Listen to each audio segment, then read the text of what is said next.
shaken to the core. The Queen has had to make that choice between the crown or a family member.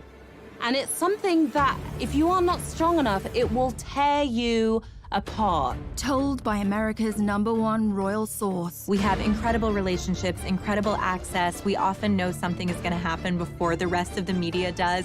You're going to hear revelations that you've never heard before. Harry and Meghan wanted to turn their public life into a private life. As a couple, they were under an incredible amount of pressure and scrutiny. They made it known how horrible this was, that their privacy was invaded in this way. But what would happen next was shocking. They dropped a bombshell that rocked the monarchy. This wasn't just headlines in England. This is headlines in every single country. This was panic stations for the royal family. And the world is waiting to find out what will happen next. What did it mean for their titles? What did it mean for how they could earn money? Not everybody's on the same page, that much we know. They are totally royal rebels. It's changing everything for the future of the monarchy. What happens now?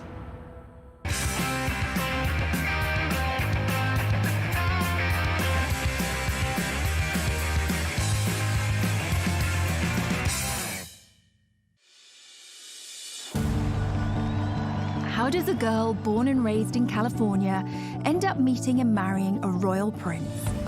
It sounds like something out of a straight-to-DVD movie, and at first glance, Meghan and Harry seem like an unlikely match, but they have more in common than you might suppose.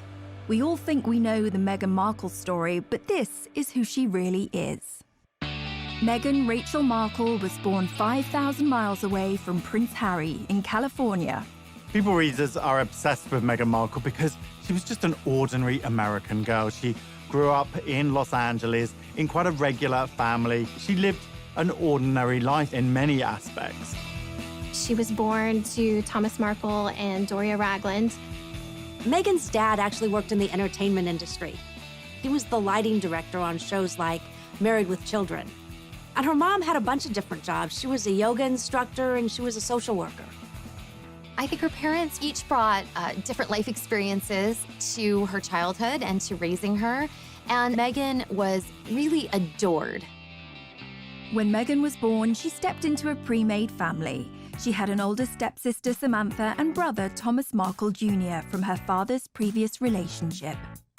It was a blended family, and one of the sweet stories from her childhood that she shared is that she had coveted a Barbie doll set that was called a Heart Family. And it came in a white version and a black version.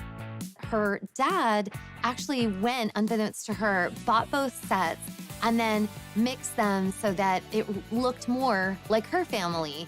It just goes to show how cherished Meghan was by her parents and how much they wanted her to feel proud of her biracial heritage. However, a happy life for this blended family was short-lived. By the time Meghan was 6 years old, Thomas and Doria's relationship had come to an end and divorce followed, although it wasn't as acrimonious as some of the stories you may have heard. When Meghan first came on the scene, the royal scene, there was some really nasty speculation and headlines about Meghan's rough childhood, where she'd grown up, and really, frankly, racist approach to that. And it couldn't be further from the truth. They did everything they could to ensure that her childhood remained as loving and stable as possible, encouraging her creativity, making sure she was getting the very best education she could. In LA, Meghan attended the Little Red Schoolhouse and was soon writing to the very big White House. Yes, at the tender age of 11, she had already started campaigning for women's rights. When she was just 11 years old, she saw a dishwashing detergent commercial on television. It was by Procter & Gamble, and she felt it was very sexist. The gloves are coming off. Women are fighting greasy pots and pans with Ivory Clear. And Meghan said to her parents, why does it say women? Don't men also wash dishes? So her dad actually encouraged her to write a letter to Procter & Gamble, which she did. And the result was incredible. They actually changed the commercial to people across America. that got Meghan her first kind of national attention, and she saw that her voice mattered. Write letters and send them to the right people, and you can really make a difference for not just yourself, but lots of other people. As a teenager, Meghan attended the Immaculate Heart High School, an institution known for its liberal arts and drama courses. You know, Meghan always really wanted to be an actress. Even when she was in school, she was in her school plays and musicals. She was very popular, and she just sort of lit up the stage. After she graduated college, she was determined to make it as an actor.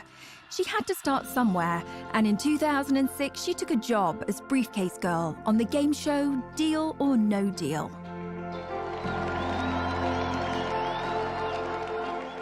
Her role on Deal or No Deal, while it definitely wasn't showing off her acting skills, it was a great opportunity for her to get in front of the camera, to make some connections, and for people to see her on screen. After being a working actress for a while, her big break came in 2011 on the legal drama Suits, where she played paralegal Rachel Zane. Mike Ross? Hi. I'm Rachel Zane. I'll be giving you your orientation. Wow, you're pretty. Good. You've hit on me. We can get it out of the way that I am not interested. No, I'm sorry. I would... Take notes. I'm not going to repeat myself. I love you. Rachel Zane actually was kind of a lot like Meghan Markle in my mind. She was very smart, very well put together. She did not suffer fools at all on that show. And she had a big heart. She just wanted to help. Once Meghan hit the big time, she had a platform and could use it to further her passion for activism. Meghan also promoted herself on social media with her own lifestyle blog called The Tig. You'd think that with everything going on, she wouldn't have time for romance, but she did. Meghan met Hollywood producer Trevor Engelson in 2004, and they had a long relationship and wed in 2011, and they seemed like a great fit at first, both pursuing these careers in Hollywood, him behind the scenes and her in front of the scenes with Suits. But the marriage was not to be. They were under a lot of pressure trying to sustain a long-distance relationship, and it proved to be too much for Meghan and Trevor. Their marriage lasted less than 2 years, and Meghan mailed back her wedding ring to Trevor, the divorce papers citing irreconcilable differences. Meghan was back on the market and ready to find her Prince Charming, unaware that he was living in London and was an actual prince. Across the Atlantic, Harry had a very different upbringing and a life that would turn him into the man we know today. Harry was born into a family that can trace their ancestry back over 1,000 years. Let's take a quick look at his family tree. Harry's grandmother is the Queen, but she's also the Duke of Lancaster, and she's married to a Duke, the Duke of Edinburgh. Beyond that, we've got their children, the Prince of Wales, Prince Charles, that's Harry's dad, his brother, Andrew, the Duke of York, Edward, the Earl of Wessex, and Charles's sister is Princess Anne, but she's also called the Princess Royal. Prince Charles married Diana, the Princess of Wales, and they have 2 sons, William, the Duke of Cambridge, and Harry, the Duke of Sussex. Thanks to his brother's kids, Prince Harry is knocked back to 6th in line to the throne, and all being well, he's now never going to get his hands on the crown jewels. Although Harry was born into a world of breathtaking privilege, he suffered a tragic childhood. Harry's childhood is really rooted in tragedy. His mother was killed when he was just 12 years old, when she was chased by paparazzi in Paris. And so he had to deal with that tragedy at such a young age, which definitely affected him for life. For anyone who remembers the death of Princess Diana, one of the most heartbreaking elements was seeing her young sons, William, Harry, who was just 12 years old, having to maintain that famous stiff upper lip. Everyone had to be stoic and be this brave face for the nation when Harry, a young boy, would have just been absolutely, crushed inside. We all remember the envelope with the word mummy on Diana's coffin. It just tore your heart out. You can't ask a child to have to contain all of those intense emotions and not think that later on, those feelings are going to need to be dealt with. Even an untroubled childhood can lead to a messy young adulthood. As Harry got older, he gained a reputation for being a rebel and a globe-trotting party boy. Harry's wild years throughout his 20s are well documented, from skirmishes with the paparazzi in public to a costume party where he came dressed as a Nazi. It just was endless. But today we know that all the sort of rowdy times were kind of a last hurrah before he left for his service. Harry went from party boy to action hero when he joined the military, where he served for 10 years, including 2 tours of Afghanistan. He thrived in that environment. Perhaps it was a relief for him being able to step away from the spotlight. He was a particularly skilled Apache helicopter pilot and gunner and rose to the rank of captain. During the military, he was able to get out of the public eye. He was able to be one of the guys. And that really allowed him an opportunity to blossom in a way that he hadn't when he felt a little bit more repressed in the royal family.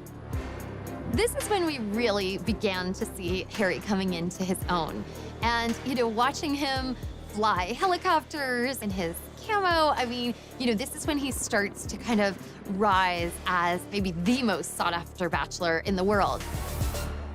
Harry was always a big hit with the ladies, and some of his romantic liaisons have been with businesswoman Chelsea Davy and British model Cressida Davis, who is actually a descendant of King Charles II. Harry certainly had a busy dating life, but once he started dating someone, the whole spotlight of being in the royal family came down on them, and they couldn't handle it. 2 of his biggest relationships ended because the girls couldn't stand being in that media glare. So single again, the most eligible bachelor in the world was looking for love. But going back a little further, what about some of Harry's ancestors and their love lives? The path to royal romance has never been a particularly easy one, unless you were King Henry VIII. He set up his own religion just so he could divorce his first wife. Divorce was strictly forbidden by the Pope in those days, so Hank VIII set up the Church of England in 1534 and made himself the boss. With that technicality out of the way, he went ahead and married 5 more times. But he had 2 of his wives, Anne Boleyn and Catherine Howard, beheaded. In 1937, King Edward VIII married Wallis Simpson.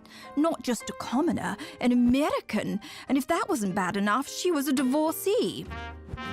And like Henry VIII, who did what the heck he liked, Eddie's problem was that the Church of England didn't allow people to remarry if their ex-spouses were still alive. This was like an episode of Jerry Springer, and it provoked a constitutional crisis. Poor old Eddie had to abdicate. That's a lot to give up, especially when Mrs. Simpson was also seeing a married car mechanic called Guy Trundle. I promise you, we're not making this up.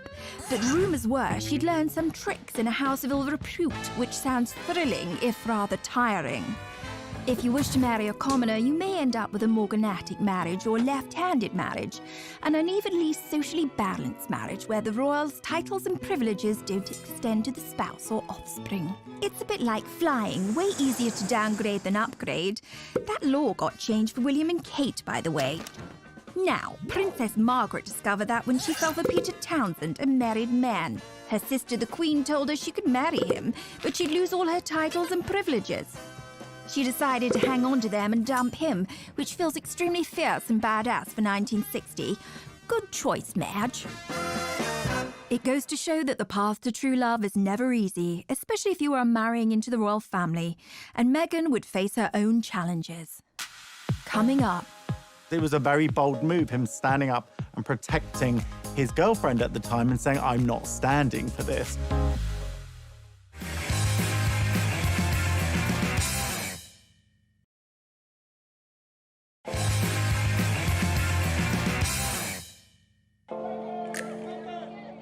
So how did this love story begin between Meghan and Harry? Well, it wasn't through a dating app. Instead, they were set up the old-fashioned way. Harry and Meghan met through a mutual friend in July 2016, and they had a blind date at an exclusive members club in London. I didn't know much about him, and so the only thing that I had asked her when she said she wanted to set us up was, I had one question. I said, well, is he nice? And it seems the stars aligned. Hello, I'm world-famous astrologer Angel Idealism. I have cast what's known as the Davidson chart of Harry Windsor and Meghan Markle. In essence, you take two individual astrological charts and you mesh them into one chart and you interpret it as one chart.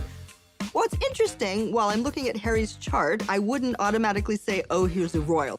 Saturn is where we have approach avoidance. I want it, I don't want it. I'm gonna eat that muffin, I'm not gonna eat that muffin. So he has it on his power seat, and Saturn rules authority figures. So he's yes, no, yes, no, yes, no. I wanna be an authority figure, I don't wanna be an authority figure. Meghan Markle, with loads of sparkle. So she does have Venus in Virgo, which is a difficult Venus position. Venus in Virgo is, I love you, comma, but your feet are stinky. I love you, comma, but I know you're a royal, but could you not be? You know, they're so bloody good together because Harry is a Virgo. And of course, Meghan has Venus in Virgo. So when somebody's Venus is on your sun, it's like you meet and it's love at first sight. So it's all or nothing, do or die. A yes is a yes, a no is a no, a maybe is why the heck we still talking. They are quite naturally a revolutionary coupling. After a handful of dates, things moved quickly, and Prince Harry invited Meghan to accompany him on a trip to Botswana in Africa. Classic fourth date move. We camped out with each other under the stars. We spent coming join me for 5 days out there, which was absolutely fantastic. So then we were really by ourselves, which was crucial to me to make sure that we had a chance to get to know each other. Yeah. Harry and Meghan were doing real-life Sleepless in London and Toronto at the time. Meghan's living in Toronto, where she has this busy career on Suits. Harry, of course, based in London. Like anyone knows, long-distance relationships aren't easy, but they found a way to make frequent trips to see each other as much as possible.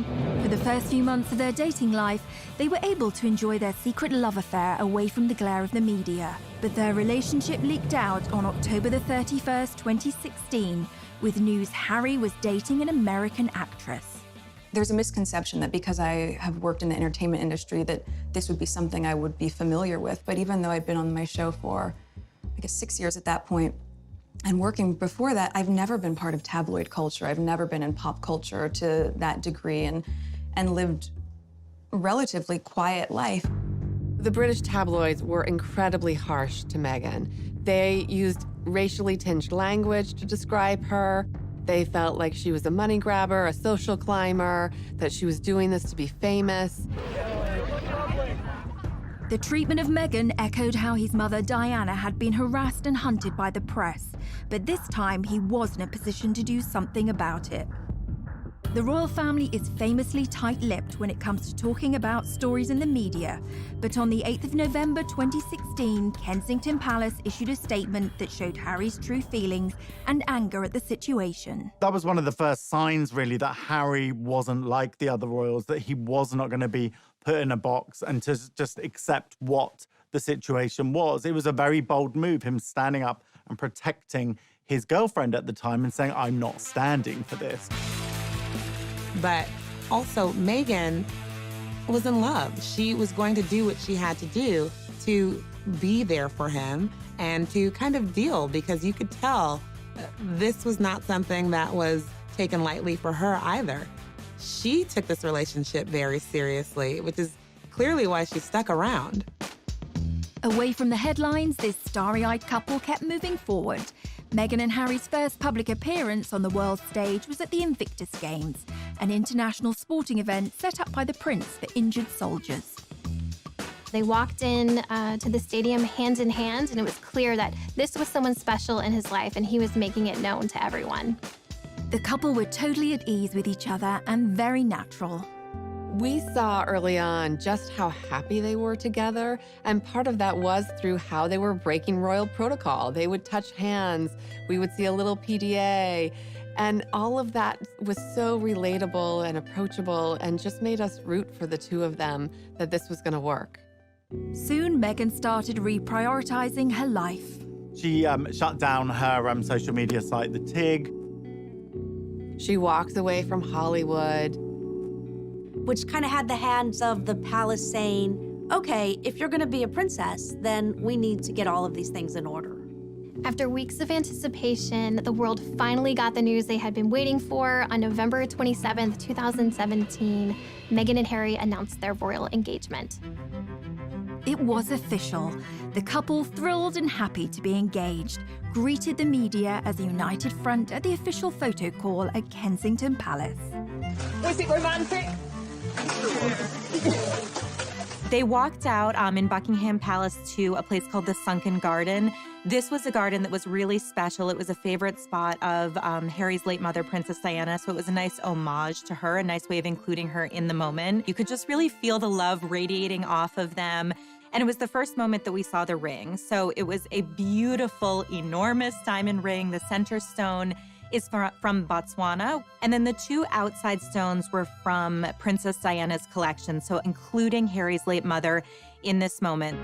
They released a beautiful set of photos that were really stunning, but even then, some of the press point out things chipping away at Meghan, pointing out ridiculous things, that she wasn't wearing tights and this wasn't following royal protocol, which is just kind of ridiculous and archaic. Harry and Meghan's natural way with each other, this ease that they have, was apparent from the start, especially during this engagement announcement, holding hands, looking up at each other, all smiles, very comfortable with each other. And this was a stark contrast to the engagement announcement that we saw from Harry's mother and father, Diana and Charles, where it seemed uncomfortable and slightly awkward. Can you find the words to sum up how you feel today, both of you? Difficult to find the right sort of word, isn't it, really? Just delighted and happy. And I'm amazed that she's been brave enough to take me on. And I suppose in love. Of course. Whatever in love means. And while he must have endured a refreshed grief as he reflected on his mother not meeting Meghan, he said that they would have got along smashingly. They'd be thick as thieves, without question. I think she would be over the moon, jumping up and down, you know, so excited for me. But then, as I said, would have probably been best friends with Meghan. She's with us. I'm sure she's with us, yeah, you know, jumping up and down somewhere else.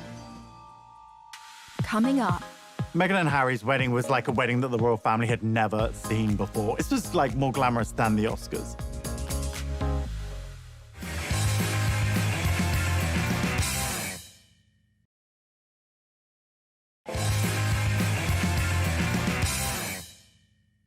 the world had been holding its breath, waiting to find out when Meghan and Harry would be tying the knot. It was finally announced that the couple would get married on May the 19th, 2018. A royal wedding is the ultimate in pomp and pageantry. Royal fans just delight in a royal wedding. I mean, it's the fairy tale. The royal wedding is Cinderella's castle, Prince Charming, all of that rolled up into one. And like so many decisions in this couple's life, they chose a different kind of royal wedding from their predecessors. The average wedding in America these days costs around $35,000, which seems like a lot, and a pretty compelling case for a drive-through off the main drag in Vegas. The most recent royal weddings have become much more fancy-schmancy affairs. I mean, maybe not Kim Kardashian fancy, maybe not Elton and David pink champagne and caviar fancy, but in terms of cost, royal weddings win every time. Will and Kate's wedding cost $34 million in 2011. The price went up again for Harry and Meghan's wedding. That cost around $45 million. Sibling rivalry or just a lot of transatlantic flights? One of the most expensive royal weddings ever was in Monaco. Prince Albert II married Charlene Whitstock. That was about $70 million. But have you ever been to Monaco? A cheeseburger is like $40. It's ridiculous. Even that, though, was nothing compared to Harry's dad. In 1981, nearly 1 billion people watched as Diana Spencer married Prince Charles. And if you adjust for inflation, it cost somewhere between $70 and $110 million. But for all that, today's royal weddings seem like lavish affairs. Most of the budget goes on security. Right, back to Miss Markle. As Harry's bride, she provoked controversy not only as the first American to join the royal family, but the first biracial person to marry into it. Meghan had her own ideas of how she wanted her wedding day to be different. Harry and Meghan chose to have theirs at Windsor Castle in St. George's Cathedral, which is almost 700 years old and the final resting place of Henry VIII. Hip hip hooray! Hip hip hooray! God bless Prince Harry and Meghan! On the day, millions of people from around the world tuned in to watch the ceremony. Because this is history. This is very important moment. It was a truly glittering and international affair. Meghan and Harry's wedding was like a wedding that the royal family had never seen before. It was Hollywood meets royalty.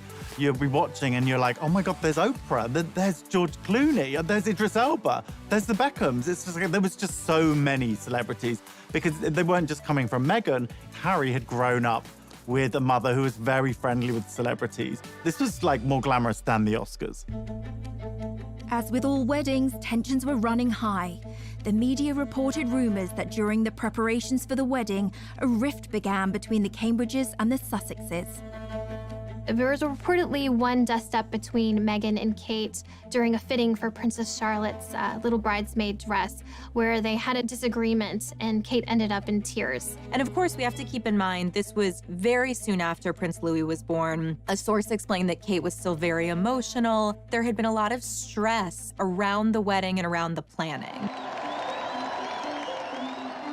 On the wedding day, Meghan travelled to Windsor Castle through the procession route with her mother Doria by her side. Everybody was waiting with bated breath to see what Meghan's wedding dress would look like. Would it be some over-the-top, grand, poofy princess dress like Princess Diana? Would it be this sort of elegant, sophisticated lace, long-sleeve look like Kate Middleton? It was neither of those things. She had a very simple, tailored, streamlined dress. I mean, this really was understated. She was just impeccable, modern, an entirely new version of a princess. Only a few days before, Meghan had been due to walk down the aisle with her father Thomas, but he then announced that he would not be at the ceremony due to his recovery from heart surgery. And of course, the media went to town on the divisions within her family. Anytime there's a big wedding where families coming together, there's a lot of potential for strife and stress. And then came the question, who would walk Meghan down the aisle and what's going to happen now that her father is not there? She made a real groundbreaking move in deciding to walk the first steps by herself, which really showed that this was a strong, independent woman who was making the decision to step into this life on her own. And then she was greeted by her father-in-law, future King of England. Prince Charles stepped in to walk Meghan partially down the aisle. There's no greater compassion and love for a future daughter-in-law than to take her by the hand to lead her to Harry to get married. I think a lot of people, even for those of us at People Magazine on staff watching, felt like, how is she so calm? You know, she was almost preternaturally serene. Later, when I spoke with her friends, they said, that's who Meg is. When she's in the moment, she's really in it. When she's made choices, she believes them 100%. And so there was nothing for her to be nervous about. And I thought that was really extraordinary. As the star-studded congregation looked on, Meghan's pastor, Michael Curry, delivered an impassioned sermon about love. Imagine this tired old world when love is the way, when love is the way. A far cry from the usual stuffy speeches, the ever-observant media caught Kate Middleton giving Camilla, Duchess of Cornwall, the side eye. Let no one put asunder. All was saved when the newlyweds delivered what we had all been waiting for. Meghan and Harry follow tradition by having their first kiss in public when they step outside of the church.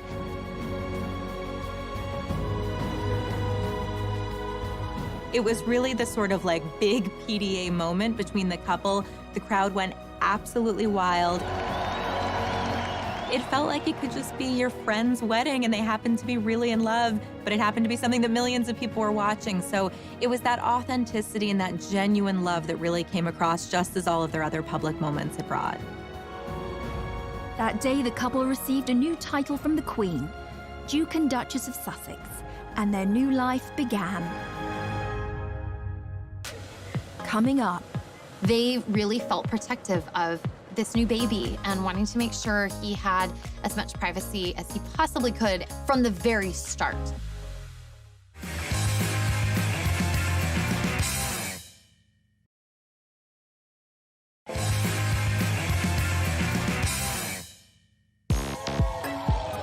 The start of Harry and Meghan's life was exciting, and as newlyweds, they moved into Kensington Palace, right next door to Will and Kate. In the summer of 2018, Meghan and Harry are settling into newlywed life. She's stepped into not only a new family, but a whole new country. So they're just kind of established in their footing as a married couple. Meghan had done a great job being accepted into the royal family, and even the usually reserved Queen took a shine to her new granddaughter-in-law. The Queen herself wanted to show how much she was eager to welcome Meghan into the royal fold, and she did that by giving Meghan a ticket on board the royal train, which is how the Queen likes to travel. And in fact, you really felt that they had this chemistry between them, and Meghan was bringing new life and new joy to these outings. Meghan and Harry began their royal duties as Duke and Duchess of Sussex. But what exactly is a duchess anyway, and where do they fit into the whole royalty ladder? So, according to tradition, or Henry VIII, you have a god at the top of the heap, well, Natch, then an emperor, then a high king or queen, then a king or queen, then come your archdukes, grand princes and princesses, grand dukes and duchesses, then come your crown prince, and I mean, we're really climbing a long way down the ladder here, aren't we? After all them come duke and duchess. Fun fact, Meghan could actually be a duke. This isn't anything to do with which bathroom she uses. A woman can be called Duke too. What about Harry, though? Well, he's Duke of Sussex and also Earl of Dumbarton and Baron Kilkeel. The Duke and Duchess titles are kind of like a wedding present from the Queen. Here you go. I wasn't sure which toast you wanted, so I got you Hampshire instead. The annoying thing about being Duke or Duchess of Sussex is there's no duchy or territory of Sussex. Whereas Charles, Harry's dad, is Duke of Cornwall and also gets the Duchy of Cornwall, which literally means if you live in Cornwall, he could well be your landlord. Although it won't be him coming and fixing your broken toilet, but he does get the cash from owning it. And like Cornwall, there's no Duchy of Sussex and therefore no cash. So they don't get the cash, and guess what else Meghan doesn't have? Legal custody of her son Archie. According to a law from 1717, the Queen actually has governance over all the royal sprogs, including Will and Kate's. You might think it doesn't really have any relevance today, but apparently decisions like which members of the royal family are allowed to get on the same plane, yup, the Queen makes that call. Back to the couple's first royal tour of Australia, Tonga and New Zealand. Meghan and Harry were an instant hit with the public. And this is where we get to see Meghan shine. And there was a lot of echoes of Princess Diana in terms of her really bonding with people, with children, with a lot of the locals, giving speeches, which is something we hadn't seen Kate do before with such ease. Meghan was compared to Diana in another way, as a world fashion icon. Diana led the way in setting trends in the world of fashion. Back in the 80s, everybody wanted the Diana cut, and she occupied a fashion arena that included Audrey Hepburn, Jackie Kennedy, and some of the other most stylish women in history. When Princess Diana was alive, she was, without a doubt, one of the most photographed women in the world. Diana brought an innate glamour and this beauty to the royal family. It took them from royals to pretty much celebrities, all because of her and just this endless interest and curiosity in all things Diana. In 2019, Meghan was named the most powerful fashion icon, and the term the Meghan effect was coined. Like most people, I love Meghan Markle's style. We like to say at People that everything Meghan touches turns to sold. And that's because when Meghan wears something, it translates into mega sales for the brand. In one of those tours, she actually wore a bag by Strathbury. The second she wore this bag, it sold out in 11 seconds. The Duke and Duchess of Sussex were in the honeymoon phase. The tour of Australia kicked off with some bombshell news. The couple arrived into Sydney telling the world that they were expecting their first child. It was the most exciting way of kicking off a royal tour. This is a moment that the public, the entire world was excited about. Anytime there's a royal wedding, you wait for the announcement about the royal baby. This was massive news in the royal world, and for fans, I mean, it was almost too much to process. It was all happening at once.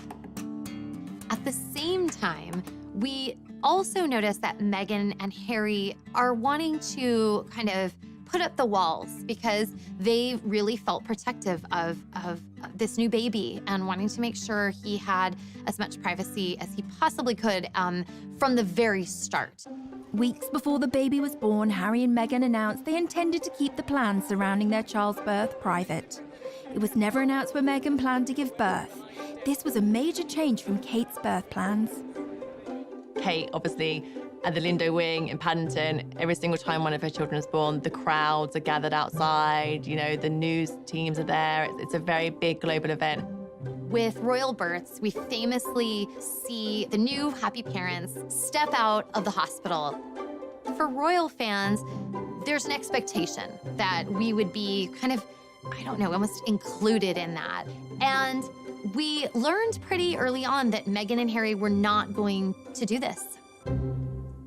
On May the 6th, 2019, baby Sussex arrived, weighing in at 7 pounds 3 ounces. And it wasn't actually until the birth certificate of Archie was released that we even knew what hospital they had gone to. Meghan said no way was she going to walk out of a hospital and into a crowd of thousands, you know, with every TV camera from all over the world there, which is what Kate did. But Kate felt that that was her duty.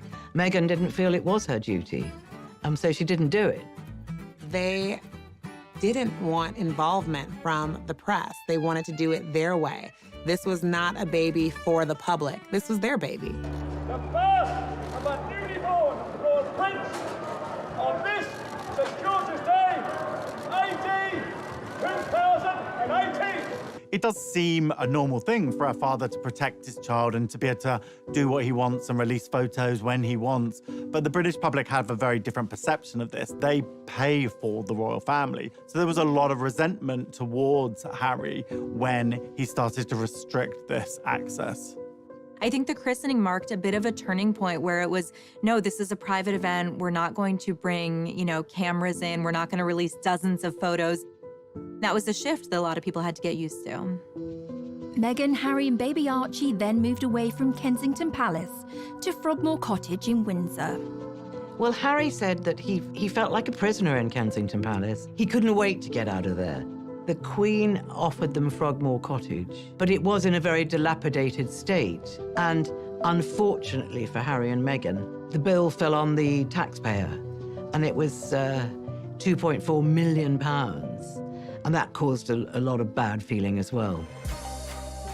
The public started to feel like this quid pro quo was off kilter. Like, well, you know, if we're helping pay for, I don't know, your new kitchen, we should get to see, you know, Archie on his special day.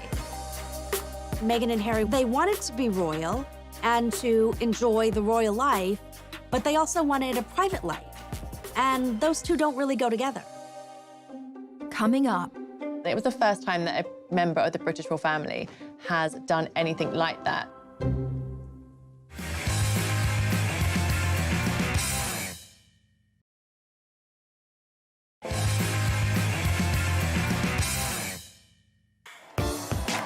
There's more to being royal than cutting ribbons and waving. There are very strict rules and protocols that must be followed. My name is Micah Meyer, and I'm the founder of Beaumont Etiquette. My training was very formal. It was done in London under a former member of the Queen of England's household staff. I think there's this heightened level of fascination when we all saw Meghan Markle marry into the royal family. We were like, wait, a real average person can become a real royal? In our minds, we just saw her go from A to B, but that definitely wouldn't have been the case. She would have been, practicing in royal aids, would have literally guided her throughout the entire process. Behind the scenes, she had to basically, in essence, join a royal training camp of how to become a royal. For instance, when you're addressing the Queen, she is Her Majesty, and after that it's just ma'am, rhymes with jam. And it's always a curtsy, especially in public. Meghan, we saw it for the first time on TV, we were cheering her on, and the lower and the deeper her curtsy went, the more confident she became. And so we can see her confidence in her training kind of evolve. A lot of etiquette around the royal wife, and we actually see how she starts on that day that she was first engaged, and she's waving and very excited. And then we see her at the next event, and suddenly we see her fingers are together. And then we see that elbow come in even further, and then we see the polished wave in the end. Even the sitting position, that's one huge part of Meghan's training, we literally saw happen before our eyes. We see the old Meghan, and she would have one leg crossed over the other and her ankle kind of out and flapping about in a very casual way, which is very comfortable. As she becomes a royal, we see her training go into effect. That first big event where she's sitting next to the Queen, she's using this new technique. She has one over the other, toes pointing forward, and it's so tight. It's almost like there's a rubber band from her knees to her ankles. And if you tried to slip a little credit card in between her legs, good luck. You wouldn't have gotten it through. You can imagine how intimidating that first session of afternoon tea with the Queen must have been.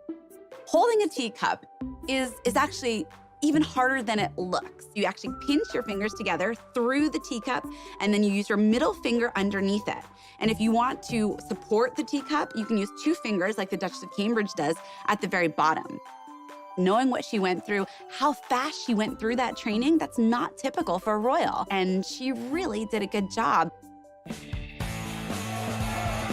But Meghan hasn't always been so obedient, and when she started tearing up the royal rulebook, her newly universal adoration and shine began to fade. One of the ways that we see Meghan and Harry start to bend some rules, maybe even start to break some rules, was when Meghan guest edited Vogue. Unlike previous royal princesses' involvement with Vogue, Meghan didn't just pose for the magazine. In fact, she didn't put herself on the cover. She celebrated women around the world who are doing extraordinary things. It was called Forces for Change, and it included interviews with everyone from Jane Fonda to Greta Thunberg. It was the first time that a member of the British royal family has done anything like that. This move was seen as too political by some critics who saw this as kind of an inappropriate royal role for her and not what we had been used to seeing. There's an interview between Meghan and Michelle Obama, and Michelle Obama gives her some advice about how to handle fame and the royal family. Usually, you don't get outside advice. The palace is what gives you the guidance that you need to go forward. That didn't really go over well with some people. Yet again, Meghan was feeling the backlash from the world around her.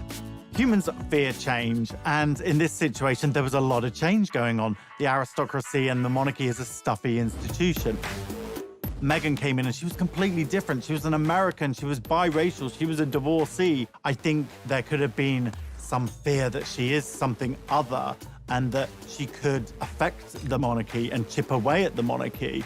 I think in some ways, what Meghan and Harry have done is just shown, listen, we're gonna do what's right for us. We are going to do what we are comfortable with.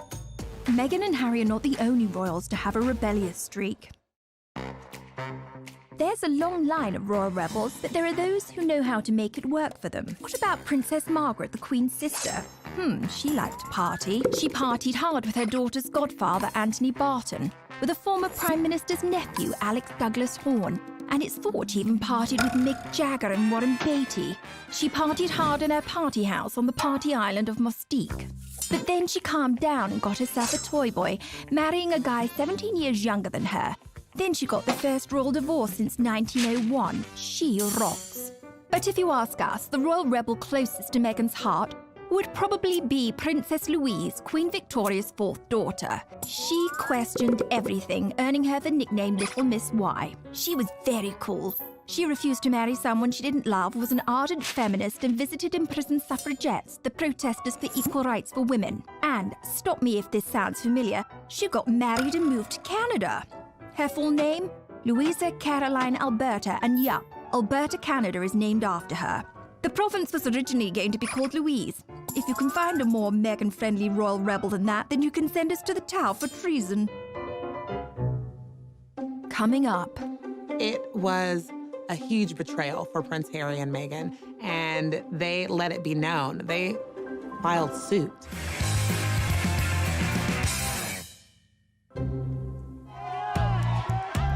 As a member of the royal family, the press can either be a valuable asset or your worst enemy. And Prince Harry and Meghan have maintained a love-hate relationship with them. There have been times when the royals have welcomed the press in terms of trying to get their messages out. And this can be anything from, obviously, the Royal Rota, which is the established UK press corps, attending their engagements, which are to benefit charity, to shine a light on good causes. And that's the time when they really embrace the press. Even Harry's mother, Diana, used the media to her advantage. Princess Diana famously used back channels to set up an interview with the BBC's Martin Bashir on the show Panorama. And she did that because she felt that she could not make her side of the story heard. When no one listens to you, or you feel no one's listening to you, all sorts of things start to happen. For instance, you have so much pain inside yourself that you try and hurt yourself on the outside because you want help. But it's the wrong help you're asking for. People see it as crying wolf or attention seeking, and they think because you're in the media all the time, you've got enough attention, inverted commas. But I was actually crying out because I wanted to get better. We have never seen any royal open up the way Diana did, the way she bared her innermost thoughts and feelings. But unlike Diana, Meghan was too new to royal life to start airing her grievances publicly. But her friends would rally to the cause. In an exclusive interview with People magazine, Meghan's inner circle opened up about the Duchess's private life and her struggles with the UK tabloids. In February of 2019, Meghan's inner circle of friends felt that they could no longer remain silent while what they saw as global bullying of Meghan was unfolding. They wanted to speak out, and they came to People magazine to do that. What I heard from them was that nobody celebrates your wins bigger than Meghan. And by the same token, when you're struggling, Meghan is there with a box of Kleenex and a bottle of wine, anything she can do to comfort and support you. And, they talked about another misconception that Meghan is so high maintenance. There was a report that Meghan wanted the church sprayed the specific scent, and it was sort of diva moment. And the friend said, Meghan is so religious, she would never, ever disrespect a holy place like St. George's Chapel at Windsor Castle, and that's a contradiction to who she is. I came away feeling like my friendships are really inferior to Meghan's, because these women, they felt so loved by her and supported in a way I had really never seen before. Meghan got a little help from her friends, but it was short-lived. Later that month, the Daily Mail ran an article that for Meghan and Harry crossed the line. There was a major issue with the Mail on Sunday that published a letter, a private letter that Meghan had sent to her father. It was a huge betrayal for Prince Harry and Meghan, and they let it be known. They filed suit. She obviously feels like it's a copyright issue that they went ahead and posted that letter without her permission. The action was accompanied by a scathing statement from Prince Harry denouncing the media's bullying of his wife. This clearly goes back to his anger and his hurt at how his mother was treated. Days later, Prince Harry sued the owners of The Sun and Daily Mirror for allegedly hacking his voicemails. They're both very much taking a stand against the UK press, against the tabloid intrusion that they feel has completely compromised their ability to have a private life. So who are the tabloids? If you're even slightly famous and you're in Europe, the chances are, whatever you're doing, someone is going to be taking a photograph of you. They're pretty aggressive with how they get their scoops. A famous scandal was Squidgygate. A British newspaper got hold of a recording of Princess Diana and her close friend James Gilby speaking on the phone. In the calls, Gilby calls Diana either Squidge or Squidgy 53 times. Try calling me that once, I dare you. There's always been a degree of push and pull with the press. Let's not forget the British royal family is paid for by British people. They help fund their lavish lifestyle. So what the royals get up to is very much in the public interest. Now, poor Meghan has felt the sharp end, and the coverage of her life in Kate Middleton's is astonishing. For Kate, not long to go, pregnant Kate tenderly cradles her baby bump. For Meghan, why can't Meghan Markle keep her hands off her bump? Is it pride, vanity, acting, or a new age bonding technique? For Kate, Kate's morning sickness cure, Prince William gifted with an avocado for pregnant Duchess. For Meghan, Meghan Markle's beloved avocado linked to human rights abuse and drought. One thing's for sure, pics of the royal family mean cash, so watch out for that long lens, Meghan and Harry. Coming up. People were saying, is this gonna work out? Are they gonna be able to stick this out? Because it's not looking good.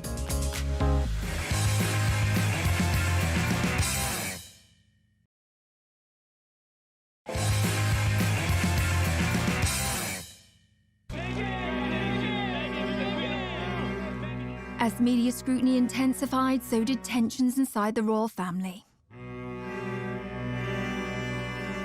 This was a turning point for Prince Harry and Meghan when it came to them just not putting up with the British press anymore.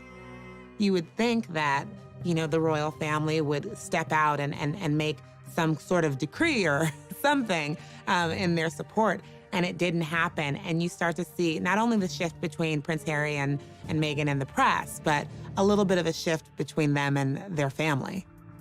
There were some tensions going on behind the scenes. I think what happens with any family is that an outsider, someone else comes in, they marry a member of the family, and the dynamic changes.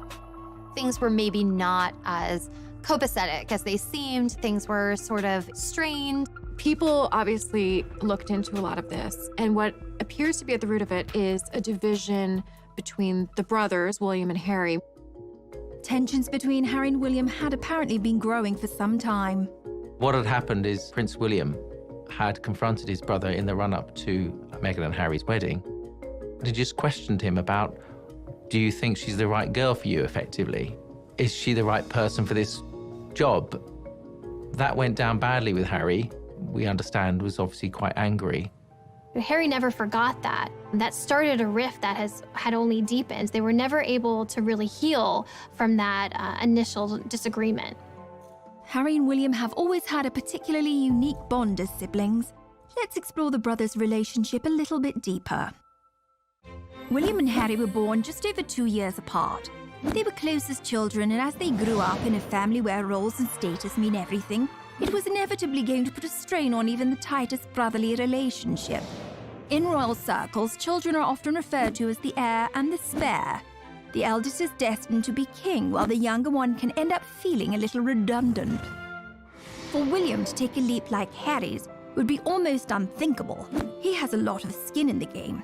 He's going to be the freaking king after all. But the pressure on him to stay would be impossible to resist. Harry, by contrast, as the spare, has a little more wiggle room.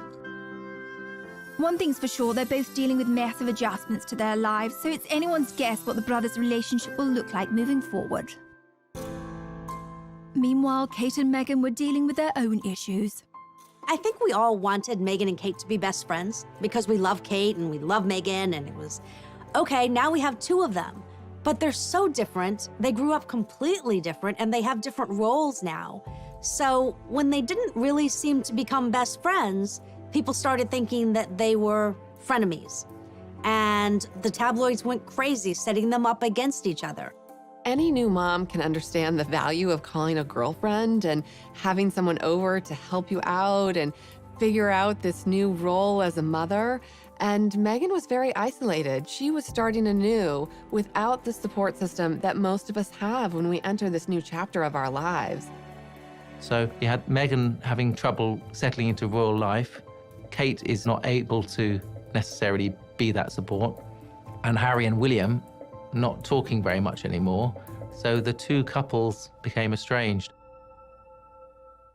It was on a tour to South Africa that Harry and Meghan seemed to finally reach a breaking point. When they were in South Africa, they recorded a documentary with ITV, and it was really the most personal we've ever seen Harry and Meghan be. They had a film crew following them, and this really was the first time that they were honest about how they felt. They did an interview with Tom Bradby, who is a TV journalist. He has, over the years, become quite close to Harry and become a sort of spokesperson for Harry.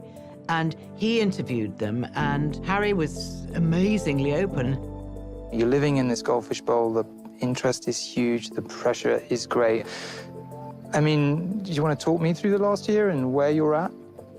Look, part of this job and part of any job, like everybody, means putting on a brave face and turning a cheek to a lot of this stuff. But again, for me and for my wife, you know, of course there's a lot of stuff that hurts. They felt that they were in isolation, and they also felt that they had no support when it came to all these things that they were uniquely dealing with.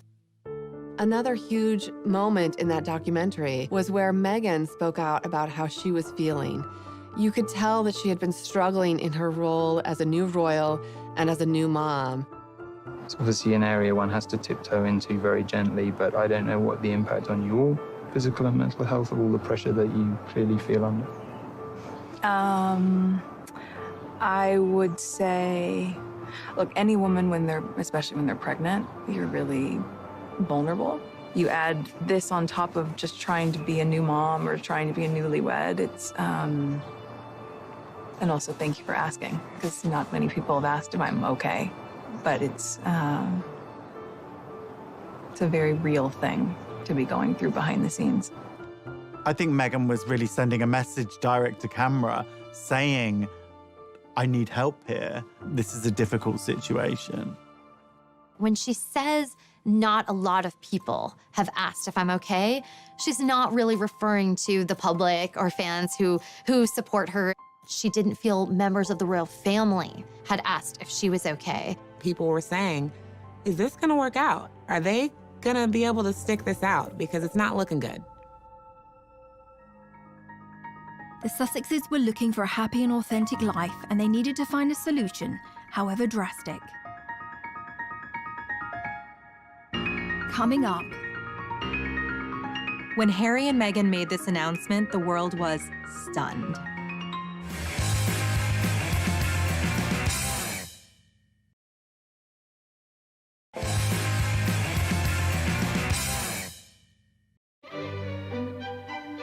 We all remember those moments in history that changed the world.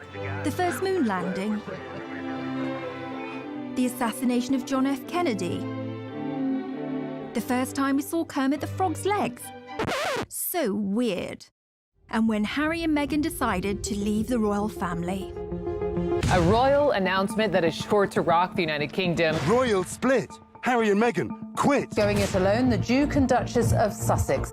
The royal family reeling this morning. A rift in the royal family not seen for a generation. I remember exactly where I was when I heard the news that they were leaving. I was sitting in my office at People. I think I was just running around the office, going from office to office, saying this is going to be the biggest story of a decade. I feel like we were in a meeting and we were like, wait, what? The rest of the royals didn't even know until 10 minutes before they put this statement out. On the 8th of January 2020, a statement was released from the Duke and Duchess that they were stepping down from royal life. They did it on social media, of all places. So right away, we were kind of all scrambling to keep up. It's on Sussex Royal, and is there gonna be more coming? And who's gonna answer the questions? I can't even imagine the chaos in the palace on that day. The poor queen, she's 93 years old, and now this. One of her favorite grandsons now stepping back from royal life, and what does that even mean? News like this usually goes through the royal communications team, goes through the queen. There is a long list of steps you take before this goes out to the public. So why did Meghan and Harry hastily make this announcement? So I think part of this rush decision on their parts was because the story had actually already been leaked to the Sun newspaper. They were running it the following day, and from what sources tell me, they were forced into releasing their own statement. Harry and Meghan felt that when the news leaked to the Sun newspaper, they had no choice but to try and get out ahead of it. So suddenly this train had completely left the station and everyone was kind of struggling to keep up. I think it was a bad decision on Harry and Meghan's behalf to rush out this document without checking with the royal family. You don't change your decision-making and go against the Queen just because some scrappy journalist in London is saying that they've got a story. There had been rumours that Harry and Meghan had been in discussions with members of the royal family about leaving the monarchy, but this surprise announcement was a stunning reveal for all parties involved. It is a bit of a soap opera. But I mean, quite frankly, the things that have happened recently, you couldn't write it. You can hardly imagine how difficult that talk must have been between Harry and Meghan about what they were going to do. They've put Archie down to sleep, and they are trying to figure out how to walk away from one of the most important families in the world. Meghan and Harry have not been the only royals to drop a bombshell. Being royal is a high-stakes game, and if we look to the past, Meghan and Harry are not alone in causing a few royal eyebrows to be raised. Good old Chuck and Cammy, Charles and Camilla, first met in 1971, but waited 34 years to get married. In that intervening time, Charles married and divorced Princess Diana. There was an infamous moment when they were asked, "And are you in love?" Diana replied, "Of course," and Charles drawled, "Whatever love means." 15 years later, it was all over. In the meantime, Camilla had married and divorced Andrew Parker Bowles. But they didn't exactly wait until their wedding night to hook up. They were still married, but it was to the reported approval of Camilla's first husband, who knew all about it. In fact, a recording of a phone call between Charles and Camilla got leaked, which is far, far beyond what you might call a bit saucy. We'll let you look that one up for yourselves. This is a family show, people. So in the grand scheme of things, Harry and Meghan's bombshell seems pretty tame by comparison. The media, having felt kept at arm's length, went into a frenzy. The British press and social media very quickly coined the phrase Megxit, which is really quite misogynistic. It's blaming the fact that Meghan and Harry are leaving the royal family on the woman. The British press is always blaming Meghan. They've done that from the beginning. Whatever Meghan and Harry do that they don't like, it's Meghan's fault. From a tabloid media standpoint, Meghan became the focus of she's the one driving this decision. But anyone who really knows Harry knows that he has expressed a desire to step away from royal life from the beginning. There were times in his 20s where he kind of lamented at this role that he's in and hinted at that he would love to have a life outside of the royal family. So if anything, he's the one propelling this decision, and Meghan's supporting him. But I think we know now this is a decision they made as a couple. They're very much a family unit. You know, we know they have a great relationship and that they're doing things that they think are best for their entire family. This had to be something that really weighed on them. But what must have weighed on them more was what they had been through for them to make the decision to leave the royal family, to leave the Windsors. I mean, it's a dream for so many people. And they decided to just walk away. Coming up. Something like this could bring down the monarchy. This was panic stations for the royal family.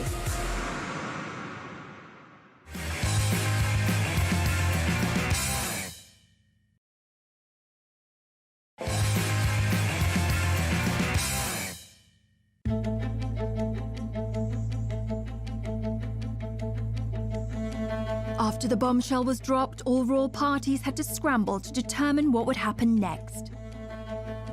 Something like this could bring down the monarchy. This was panic stations for the royal family. Buckingham Palace did release a statement, and I think this was a big shock to the world. It was obvious from that statement that they weren't on the same page. The discussions are still ongoing. We know they are expressing an interest to do this, but all the details haven't been worked out yet. The thing is, you don't announce the plan until you know what the plan is, right? They did things back to front. By now, Meghan had already gone to Canada, and 93-year-old Queen Elizabeth had to spring into action and implement damage control for the monarchy. The Queen and her senior advisors did some very quick thinking. They said that they were going to have a summit at Sandringham. She had Charles and William and Harry all meet her there, and then they sat down to talk it out. The pressure on the Queen here is immense. The Queen was on her back foot. She is under pressure to be the leader and to have an answer and to have a path forward, and the clock is ticking. Within days, on January the 13th, 2020, the Queen publicly announced a declaration of her blessing for the couple. 5 days later, the Queen released a statement that was really in support of Harry and Meghan's decision. And this was one of the most emotional statements we had ever seen from the Queen. Since the death of Princess Diana, she used terms like my grandson, my family.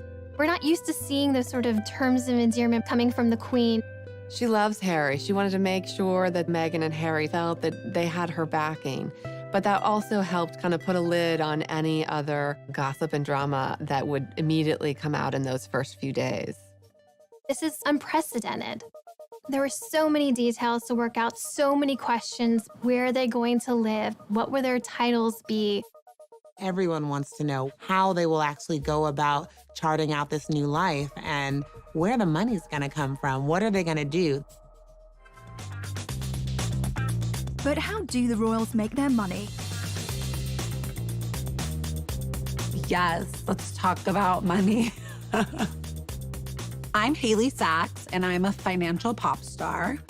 The royals make their money 3 different ways: through inheritances, sovereign grants, and also through duchies.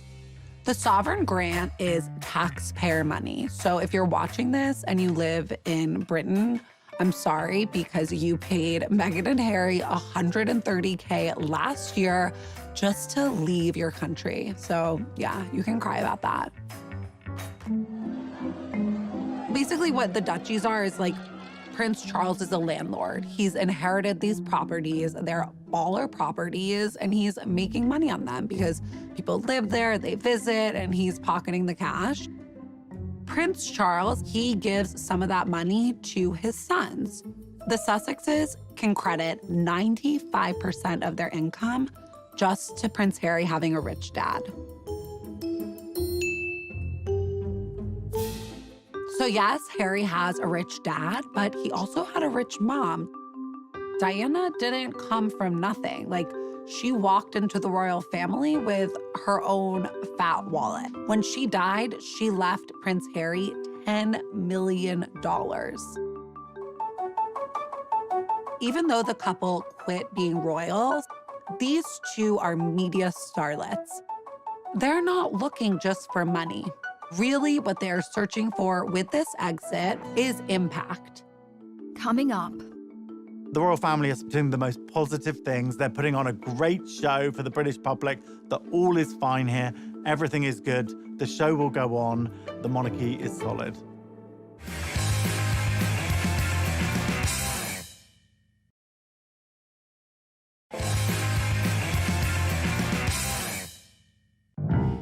While Meghan was busy unpacking her Suits DVDs in Canada, it was back to business for the royal family.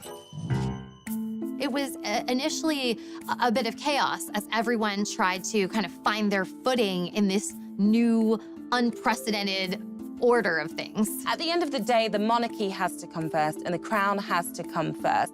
The Queen, she's not gonna let her emotions get the better of her. Now it's about action. It's about taking action and figuring out what are next steps. The monarchy is often, throughout history, in a very vulnerable position.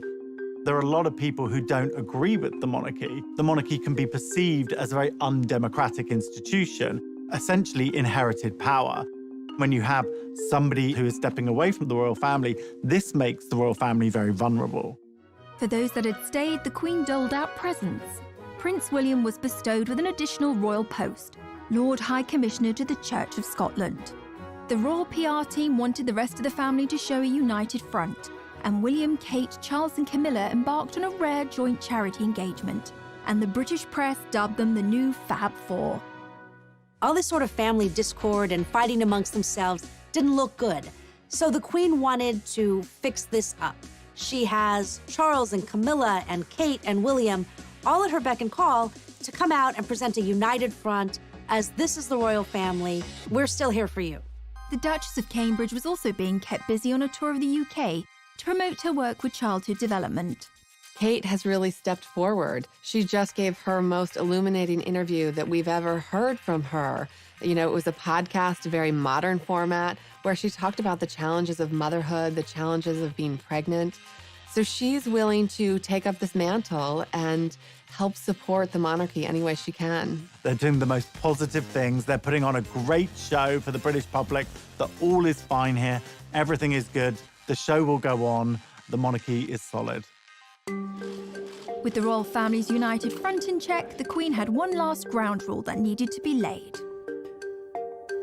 What was important to the Queen was that Meghan and Harry cannot continue to use their royal titles and the trademark of Sussex Royal. She didn't want any perception of impropriety that they might be making money in any kind of way off of any royal titles. Obviously, they're known as Sussex Royal. That is their Twitter handle, their Instagram name.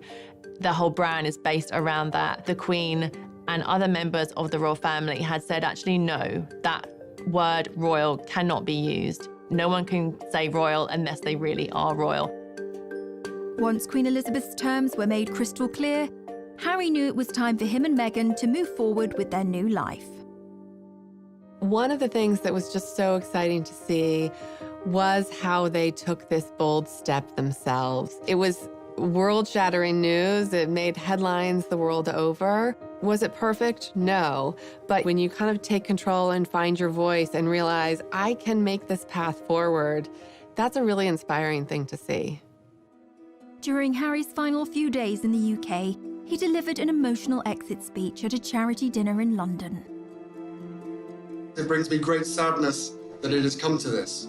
There really was no other option. It has been our privilege to serve you, and we will continue to lead a life of service. So in that respect, nothing changes. But I hope that helps you understand that I would step my family back from all I have ever known to take a step forward into what I hope can be a more peaceful life. It's a tough situation, particularly for Prince Harry, because this is his family. These are the people who have loved him and raised him and who he has grown up with his whole life. We've all been in family situations that can be complicated, but they're always a part of who we are. So I think the goal for them is to still have warm relations. I think Harry and William still want to reforge their bond, but it's going to look very different than anything we've ever seen before.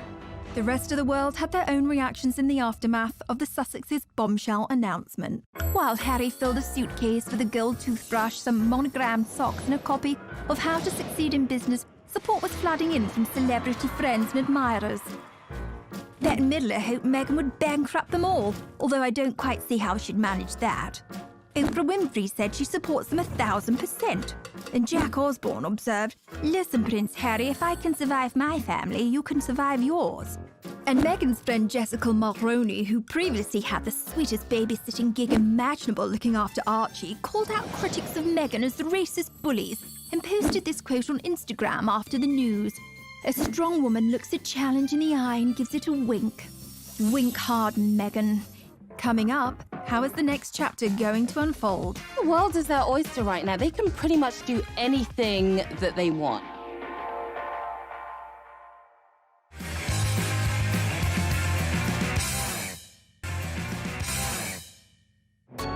Prince Harry joined his wife Meghan in Canada to start their new unprecedented post-royal life. It was revealed that Meghan and Harry are going to be splitting their time between the UK and Canada during this period of transition. So they set their sights on Vancouver Island, where they spent a lot of the time over the holidays.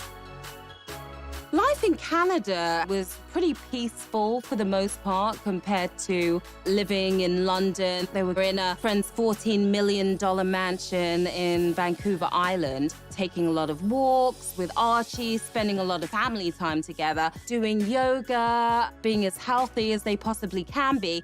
Canada is somewhere that Meghan's very familiar with. She used to film in Toronto. But I think it's a place that she felt safe. This wasn't the spotlight of London, and they just needed somewhere calming, somewhere that they could get their thoughts together and really also heal their mental health, I think. So what are the predictions for the couple's next steps? It's brand new territory for them to be trying to find a way to basically earn money. And, you know, when you are the Prince of England and the Duchess of Sussex, it's like you have to earn a lot of money in order to keep up that lifestyle and to live independently. It's gonna be a really interesting road ahead. Their last round of royal engagements were in March. They're officially stepping back, and they'll no longer be using their HRH titles or Sussex Royal. But I think the world is their oyster right now. They can pretty much do anything that they want. Both of them are very smart. Both of them are very talented. Harry and Meghan's next steps in terms of their careers is anyone's guess. Who knows whether we might see a Meghan Markle clothing range for one of her women empowerment charities. We might see a book deal maybe, although various ones of those have been denied so far. We also know that Harry is involved in a TV project with Oprah for Apple TV. So that will be announced at some point this year, I'm told. We've already seen that Meghan did her first voiceover role for Disney, and the check was donated to a charity for elephants. They're definitely going to be cashing in on their celebrity status. There's no way they're going to be penniless. They are going to have offers coming through the door. We saw Harry and Meghan recently in Miami at this banking summit at JP Morgan. We thought they were going to be laying low. Suddenly we got the news that Harry and Meghan were sitting next to J-Lo and A-Rod at a star-studded event for JP Morgan. And there are rumors that Harry earned $1 million for giving a speech at that event. It's not a bad paycheck at all, especially for your first time outside of the royal family. People are going to be offering them deals left, right, and center, but they still have to have composure and remember where they came from, because ultimately they don't want to disrespect the monarchy. The Sussexes don't need to rush into anything. They're still extremely high-profile people. In fact, maybe even more high-profile now after stepping back from the royal family. And since making this bombshell announcement, they're probably more famous than they even were beforehand. What do the inner circle of Harry and Meghan's world think of this? Since Meghan and Harry have stepped away from their role as senior members of the royal family, what we are seeing is a completely new chapter, and really, as one source told us, uncharted waters. What Meghan's friends feel is that she's going to put her family first. She's going to put her son first. Her life as a mom is so important to her. And if everyone is chattering around her about, but what about this? But she shouldn't have said that. She shouldn't be here. She shouldn't be there. That's something she's going to push out of her mind. I think an important thing to understand is that Meghan and Harry don't feel beholden to some of the rules that would govern William and Kate, who are in line to be future king and queen. We were told by a friend of Harry's that Harry the royal and Harry the person are two very different figures. And Harry the person wants to thrive. And I think that Meghan's friends and Harry's are completely supportive and thrilled for them, because it was hard to watch them feel so suppressed. Meghan Markle and Prince Harry have left Canada, reports People magazine. So People magazine has been covering the royals really since the inception of the magazine for decades and decades. We have incredible relationships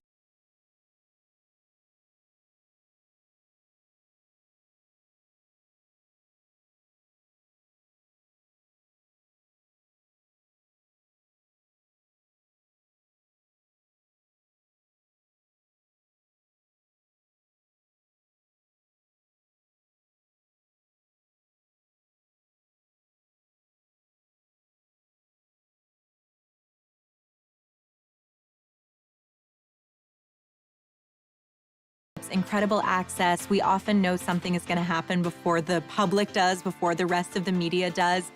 Ultimately, Meghan was pulled back to Los Angeles. That's where she launched her career. They are doing everything that they can to create a more peaceful life for Archie and for themselves and for their own sanity. They knew that they had to do something. We all knew that something had to give. Prince Harry and Meghan Markle got their wish, but they didn't. They are still very much in the spotlight. I mean, there is a huge glare on them. Everyone wants to know what this new life looks like. And I don't think that's going away anytime soon.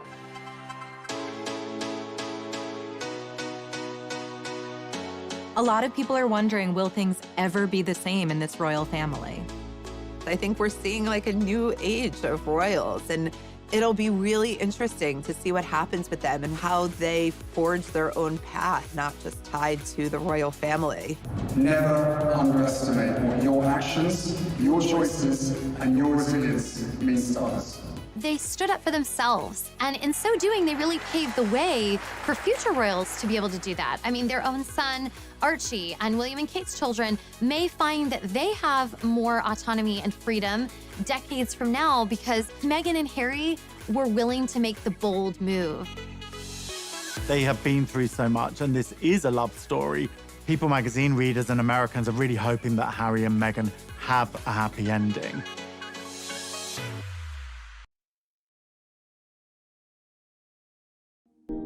California, end up meeting and marrying a royal prince.